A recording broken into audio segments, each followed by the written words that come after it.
Hello friends, आज मैं explain करूँगी मूवी 2067। ये मूवी टाइम ट्रेवल बेस्ड है। इस मूवी में हमें दिखाया गया है कि पेड़ पौधे नहीं बचे हैं और ह्यूमंस को ऑक्सीजन नहीं मिल पा रही है, जिससे ह्यूमंस मर रहे हैं। तो कैसे टाइम ट्रेवल द्वारा ह्यूमंस को बचाया जाता है। अगर आपको ये वीडियो पसंद आए तो वीडियो को लाइक और चैनल को सब्सक्राइब करना मत भूलना। Without wasting a time, let's get start this video. Movie के स्टार्टिंग में हमें अर्थ को दिखाया जाता है, जो कि नष्ट होने की कगार में था। आधे से ज़्यादा अर्थ तबाह हो चुकी थी और अर्थ पर एक भी पेड़ पौधे नहीं बचे थे। यहाँ तक कि अमेज़न जंगल भी पूरी तरह से नष्ट हो चुका था। पेड़ पौधे न होने की वजह से लोग भी मर रहे थे, क्योंकि ऑक्सीजन ही नहीं था अर्थ पर। कई देश भी तबाह हो चुके थे। इसी के बीच हमें क्रोनिक रोवन नामक कंपनी को दिखाया जाता है, जिन्होंने आर्टिफिशियल ऑक्सीजन बनाया था, जिसे बेचकर वो पैसे कमा सके। लेकिन ऑक्सीजन भी काम का नहीं था, बल्कि उसकी वजह से एक पेंडेमिक फैल गया था, जिससे लोग मर रहे थे। इसी के बीच हमें ईथन और उसके फ्रेंड जूड को दिखाया जाता है, जो कि एक प्रोटेस्टेंट थे, जो कि क्रोनिक रोवन कंपनी में माइन वर्कर्स थे। इस कंपनी का underground crown nucleus code system भी था, जिसमें ये दोनों काम करते थे। इसी के बीच हमें ईथन की वाइफ जंटी को दिखाया जाता है। ईथन की वाइफ भी आर्टिफिशियल ऑक्सीजन की वजह से इन्फेक्टेड थी। फिर जब एक दिन ईथन और जूड काम कर रहे थे, तो उसी कंपनी की CTO रेजिना जेंटल ईथन को बुलाती है और बोलती है कि इंसान की प्रजाति अब ख़त्म होने वाली है और उसे बचाने में तुम्हें हमारी मदद करनी होगी। ईथन इसमें बिल्कुल भी इंटरेस्टेड नहीं था, लेकिन फिर भी रेजिना उसे ज़बरदस्ती एक लैब में लेकर जाती है, जहां पर ईथन के डैड ने ही एक क्रॉनिकल नामक टाइम ट्रैवल मशीन डेवलप की थी। रेजिना बोलती है कि क्रॉनिकल की फर्स्ट ट्रायल में हमने रेडियो वेव्स सेंड किए थे, तो वह फ्यूचर में 707 साल आगे फ्यूचर में बाउंस होकर रिसीव हुए थे, लेकिन चेंज होकर। इसमें हमें ये पता चलता है कि फ्यूचर में ऑक्सीजन की कमी नहीं थी और किसी ने 707 साल आगे से ये वेव्स सेंड किए थे। लेकिन यह सुनकर ईथन चौंक जाता है कि 707 साल आगे फ्यूचर में लोग जिंदा कैसे थे, क्योंकि ईथन के यहाँ पर तो ऑक्सीजन का पेंडेमिक आया था। तो यह सुनकर रेजिना बोलती है कि शायद उन लोगों को इस पेंडेमिक का तोड़ मिल चुका होगा और वो हमारी मदद कर सकते हैं। फिर वो ईथन को एक मैसेज दिखाती है, जिसे फ्यूचर से भेजा गया था। उसमें लिखा था सेंड ईथन वाइट।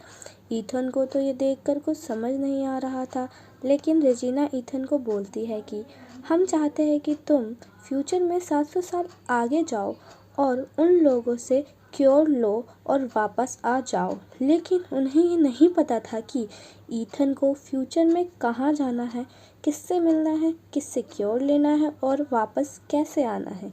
ईथन यह करने के लिए साफ मना कर देता है और गुस्से से वहाँ से चला जाता है। फिर हमें ईथन के बचपन दिखाया जाता है, जिसमें ईथन के डैड उन्हें छोड़कर इसी मिशन के लिए चले जाते हैं। हमें छोटे ईथन के पास्ट में दिखाया जाता है कि डैड ने उसे एक गिफ्ट दिया है उसके बर्थडे पर, और बोलते हैं कि ईथन तुम एक बहुत ख़ास इंसान हो। इसके बाद ईथन गिफ्ट के अंदर अपना हाथ डालता है, तो एक रिक्स बैंड उसके हाथ से में लॉक हो जाता है। ईथन के हाथों में खून भी बहने लगता है और ईथन रोने लगता है। इसी बात पर उसकी मॉम और डैड के बीच बहस होती है। ईथन के डैड उन्हें छोड़कर चले जाते हैं। ईथन के डैड के चले जाने के कुछ समय बाद उसकी मॉम की डेथ हो जाती है। ये सब ईथन सोच रहा होता है और वो ये सब दोहराना नहीं चाहता था, इसलिए उसने इस मिशन के लिए मना कर दिया था। जब वो ये सारी बातें अपने फ्रेंड जूड और अपनी वाइफ को बताता है, तो वह दोनों उसे इस मिशन में जाने के लिए कन्विंस करते हैं अगले दिन काफ़ी सोचने के बाद और अपनी वाइफ को वादा करने के बाद कि वह वापस आएगा और क्योर लेकर आएगा, मिशन पर चला जाता है। अब लैब को दिखाया जाता है जिसमें ईथन टाइम ट्रेवल के लिए तैयार था और उसे आर्ची नामक एक डिवाइस दिया जाता है। जूड ईथन को बाय बोलता है और ईथन टाइम मशीन में चला जाता है। काफ़ी मुश्किलों के बाद ईथन लैंड करता है और टाइम ट्रैवल की वजह से उसके सूट में आग लग जाती है। ईथन देखता है कि उसके आसपास पेड़ पौधे, नदी और हरियाली है। वो एक जंगल में लैंड किया होता है। जंगल में आगे चलने पर उसे एक स्केलेटन दिखता है जिसमें सर पर गोली लगी हुई थी और उसके बैच पर ईथन लिखा हुआ था और उसके रिग्स पर वैसा ही बैंड था जैसा कि ईथन के हाथों में होता है, लेकिन बस ईथन के हाथों में जो रिग्स बैंड था उसमें रेड कलर की लाइट थी और उसके स्केलेटन के रिग्स बैंड पर ग्रीन कलर की। ये देखकर ईथन काफ़ी डर जाता है क्योंकि उसे पता चल गया था कि वो स्केलेटन उसी का है और वो आगे जाके मरने वाला है। वो बहुत घबरा गया हुआ होता है, लेकिन उसे स्केलेटन के पास एक आरजी डिवाइस मिलता है जिसमें उस दूसरे इंसान की वॉइस भी थी जिसने ईथन के सर पर गोली मारी थी। ईथन अपने और पुराने दोनों आरजी डिवाइस को अपने सूट से चार्ज करता है और उसे उस डिवाइस पर एक सिग्नल मिलता है। ईथन उसकी ओर बढ़ता है। काफ़ी दूर चलने के बाद रात हो जाती है और ईथन रात में आग जलाता है और अपने आसपास मिले फ्रूट तोड़कर खा लेता है। इस से ईथन की तबीयत ख़राब हो जाती है क्योंकि जो फ्रूट उसने खाया था वो एक पॉइज़न फ्रूट था। ईथन की हालत बिगड़ने लगती है और बारिश और तूफ़ान चलने लगी होती है।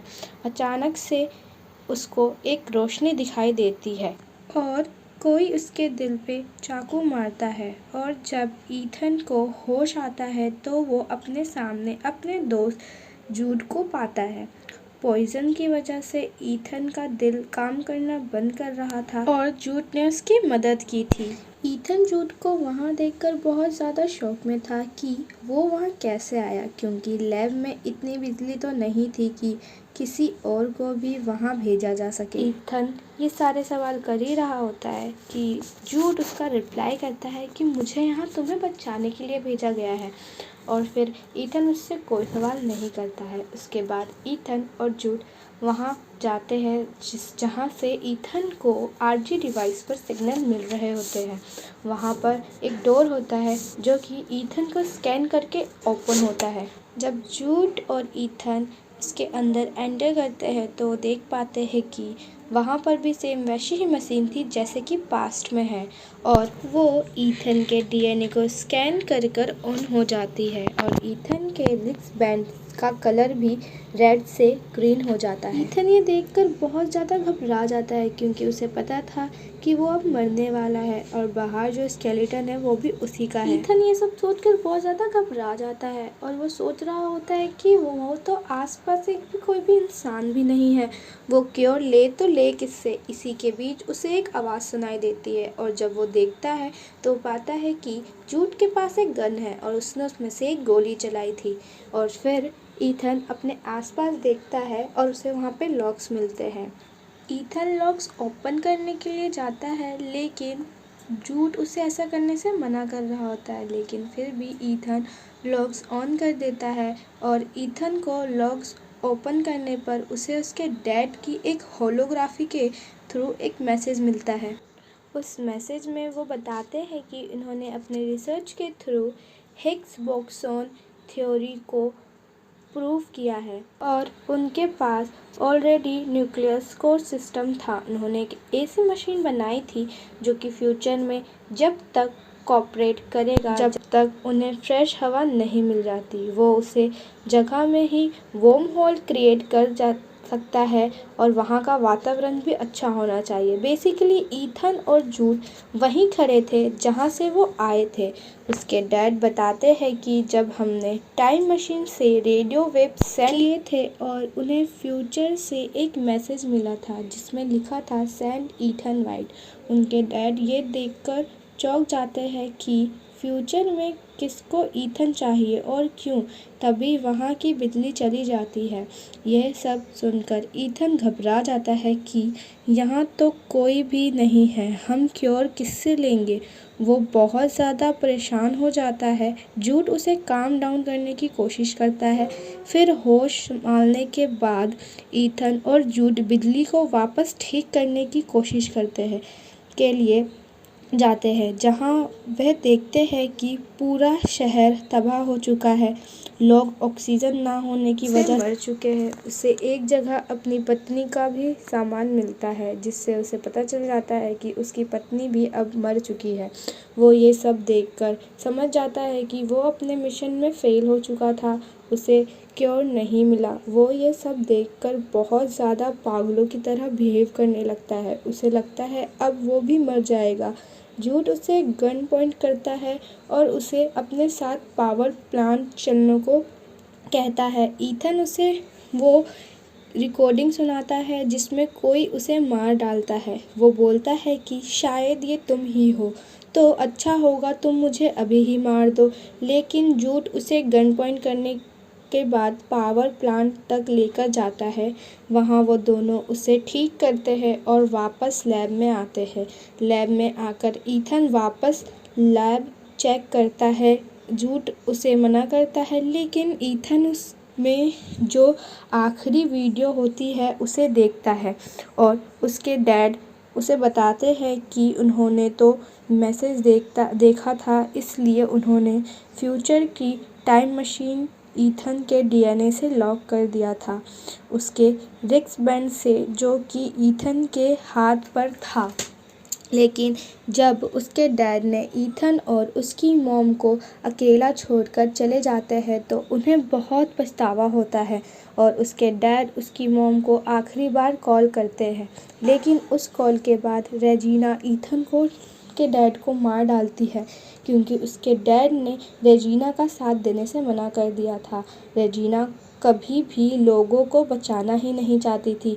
वो तो खुद और कुछ लोगों को लेकर फ्यूचर में चले जाना चाहती थी, जहां वो अपनी लाइफ जी सके, और इन सब को ईथन के डैड ने उनका साथ देने से मना कर दिया था। इसलिए रेजिना ने ईथन के डैड को मार दिया था और उनकी मॉम को भी। इन सब में जूड भी रेजिना के साथ मिला हुआ था, लेकिन मरने से पहले ईथन के डैड रेजिना को बता देते हैं कि फ्यूचर की मशीन ईथन के डीएनए से लॉक है। इसलिए रेजिना ईथन को नहीं मारती और जूड को उसका ध्यान रखने को कहती है। ईथन को पता चलने के बाद हमें प्रेजेंट में रेजिना को दिखाया जाता है, जो कि खुद और अपने गिने चुने लोगों को लेकर फ्यूचर में जाने के लिए तैयार थी। उसका प्लान ये था कि अगर ईथन वापस प्रेजेंट में आया तो वह उसे मार डालेगी। फिर हमें फ्यूचर में ईथन को और जूड को दिखाया जाता है,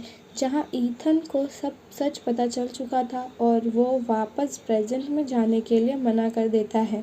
इस बात पर ईथन और जूड की लड़ाई होती है और जब जूड ईथन को शूट करने वाला था, वो खुद को रोक लेता है, क्योंकि वो ईथन को अपने भाई जैसा मानता था और ईथन को नहीं मार सकता था।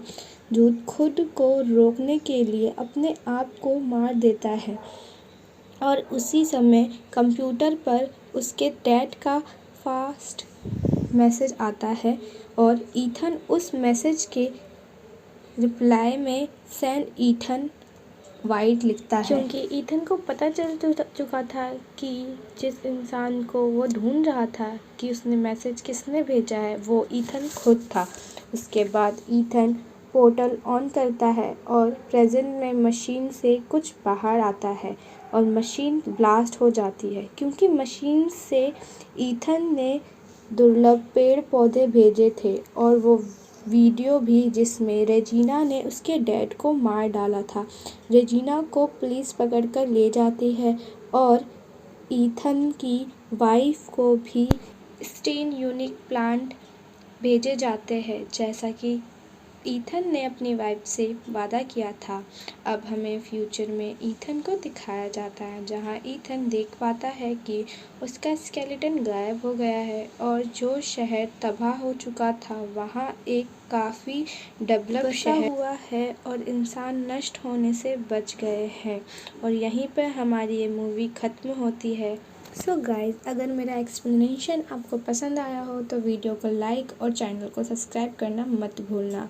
ओके बाय, मैं आपको मिलती हूँ हमारे नेक्स्ट वीडियो में।